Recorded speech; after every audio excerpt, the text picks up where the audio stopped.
Chapter 19, the bell had rung 10 minutes earlier, yet neither of us had moved. The classroom stood empty, desks pushed back, sunlight cutting through the dusty windows, faint laughter drifting in from the corridor. It felt as though the rest of the school had carried on without us. Josh sat on the edge of a desk, elbows resting on his knees, his gaze fixed on the cracked floor tiles as though they might rearrange themselves into answers. Silence settled heavily between us. Across from him, I leaned against the wall, arms folded, jaw set. He kept glancing toward the door as if expecting someone to walk in, perhaps an explanation, perhaps something capable of undoing what had already been said. She didn't even hesitate, Josh muttered at last. She just said it, like she had been rehearsing it. I let out a dry laugh devoid of humor. At least she spoke to you. With me, she simply stopped replying. 3 days, then I saw her at lunch laughing. Josh winced. That's worse. Yes. I pushed myself off the wall and paced once, then twice. And the worst part is, I keep thinking I must have done something wrong. Like there's a precise moment I ruined everything, and I just can't find it. Josh opened his book, then closed it again without reading. Outside, a group of students ran past, shouting, alive, careless. The sound seemed to shrink the room. I stopped pacing. You know what hurts the most? He shook his head. I still want her. The words settled heavily. Josh lifted his eyes, tired but honest.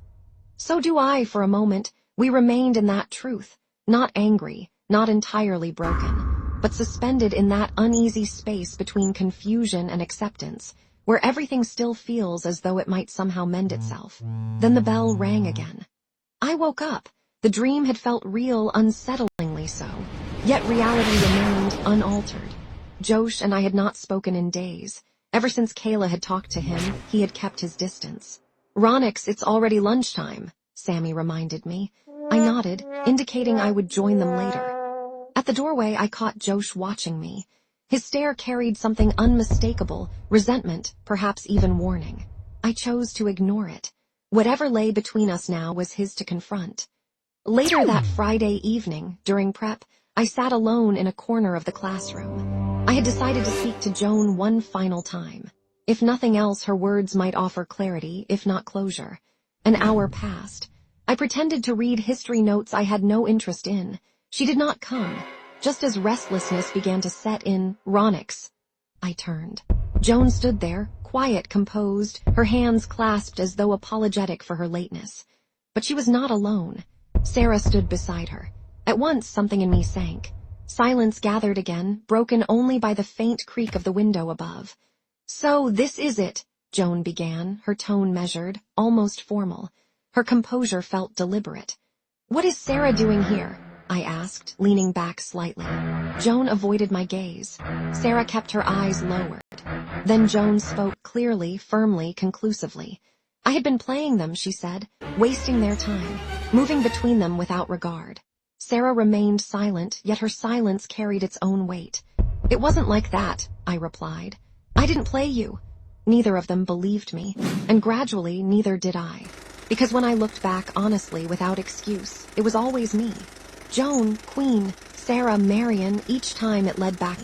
And then Marion surfaced most sharply. The prom night. Why had I asked her, knowing I had no intention of committing? Joan's words began to settle, each one pressing against a truth I could no longer avoid. Then, footsteps. Jacob entered without hesitation. He stopped a short distance away, his eyes fixed on me. The atmosphere shifted immediately. Joan fell silent. Sarah looked up. Jacob spoke evenly. Ronix, you don't need to hide anything. A brief pause. Everyone already knows. My chest tightened. Josh told the whole class.